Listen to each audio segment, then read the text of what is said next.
What is GA? General anesthesia. It is a state of controlled unconsciousness. Medicines are used to send you to sleep so you are unaware of surgery and do not move or feel pain. General anaesthesia वो अवस्था होती है जो आपको पूरी तरह से control करके अनकॉन्शियस लेवल पर भेज दिया जाता है, जहाँ पर उन दवाइयों की सहायता से आपको गहरी नींद आती है और जिसमें आपको सर्जरी के बारे में कुछ पता नहीं रहता और ना ही आप सर्जरी के दौरान कोई दर्द महसूस करते हैं और ना ही आप अपनी बॉडी को मूव कर सकते हैं।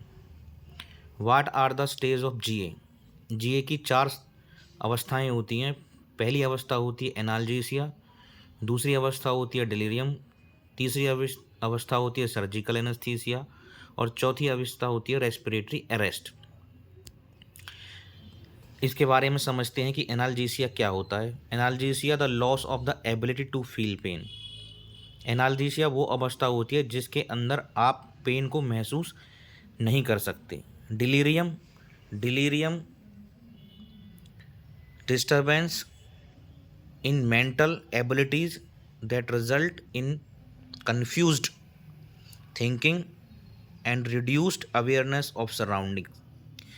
इसकी हिंदी मैंने आपके लिए लिखी है, मानसिक क्षमताओं में गंभीर गड़बड़ी जिसके परिणाम स्वरूप भ्रमित सोच और आसपास के बारे में जागरूकता कम हो जाती है। डिलीवरियम आपके ब्रेन की वो अवस्था हो जाती है सर्जरी के दौरान आप जब दूसरी अवस्था में पहुंचते हो बेहोशी की में, तब आपको अपने अंदर के अपने आसपास के आपकी मानसिक सोचने की जो क्षमताएं होती हैं वो बिल्कुल ख़त्म हो जाती हैं।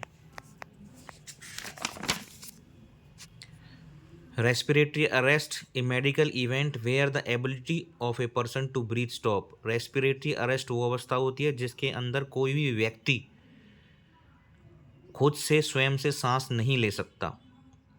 अब प्रोसीजर जानते हैं कि आप जब ओटी के अंदर जनरल एनेस्थीसिया दिलवाते हो तो वो किस स्टेट्स के हिसाब से और किस कंडीशंस में आपको देना होता है। सबसे पहले आप क्या देते हैं, उसके बाद में आप क्या यूज़ करते हैं।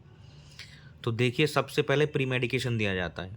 आप जब भी ओटी के अंदर जनरल एनेस्थीसिया देंगे तो सबसे पहले प्री मेडिकेशन देंगे।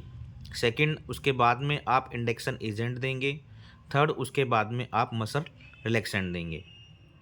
इंडेक्शन एजेंट, मसल रिलैक्सेंट के बारे में आपको पहले ही बताया जा चुका है कि वो क्या होते हैं। प्री मेडिकेशन क्या होता है? Pre medication which is given in preparation for an operation. ये वो दवाइयाँ होती हैं जो मरीज को किसी भी ऑपरेशन के लिए तैयार करने से पहले दी जाती हैं। पहले ये सारी दवाइयाँ आपको पेशेंट को ऑपरेशन थिएटर में ले जाने से पहले दे दी जाती थी, लेकिन आजकल एडवांस ड्रग होने की वजह से इन सबको और समय की कमी होने की वजह से इन सब दवाइयों को पेशेंट्स को जनरल एनेस्थीसिया देने से पहले ओटी के अंदर ही दिया जाता है। अब प्री मेडिकेशन देने का पर्पज़ क्या होता है? To reduce anxiety, prevent nausea, seizures, pain. कोई भी व्यक्ति जो सर्जरी के लिए जाता है उसको सर्जरी के बारे में सोच सोच के बहुत सारी एंजाइटी हो जाती है, वो गलत नेगेटिव बातें सोचता रहता है। उनसे बचाने के लिए कुछ ऐसी दवाइयाँ दी जाती हैं। उल्टियों से किसी पेशेंट को वोमिटिंग ना हो, वोमिटिंग फील ना हो, उसके लिए दवाई दी जाती हैं।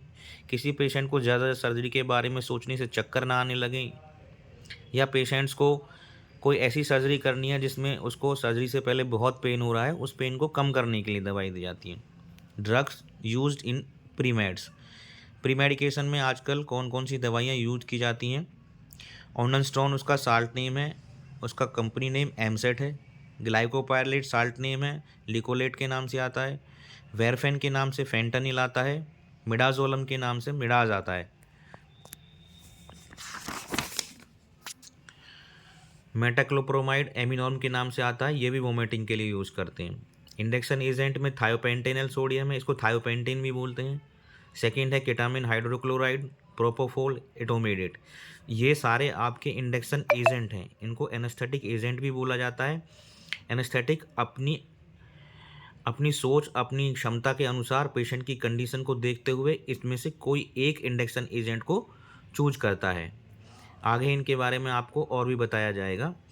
सेकंड आता है इनहेलेशन इंडक्शन एजेंट, जिस तरह से आप इंट्रावीनस इनहेलेशन एजेंट देते हो उसी तरह से आप सांस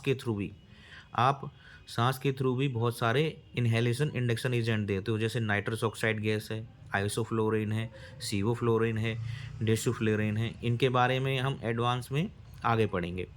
मसल रिलैक्सेंट, मसल रिलैक्सेंट दो तरीके की होती हैं, शॉर्ट एक्टिंग, लॉन्ग एक्टिंग। जब आप पेशेंट को जनरल एनेस्थीसिया दिलवाते हैं, कभी कभी एनेस्थेटिक लॉन्ग एक्टिंग ड्रग का यूज़ करते हैं, कभी कभी शॉर्ट एक्टिंग ड्रग का यूज़ करते हैं। ये आप मसल रिलैक्स के चैप्टर में अच्छी तरीके से पढ़ोगे कि कौन सी कंडीशन में शॉर्ट एक्टिंग यूज़ करते हैं और कौन सी कंडीशन में लॉन्ग एक्टिंग ड्रग्स यूज़ करते हैं। Thank you.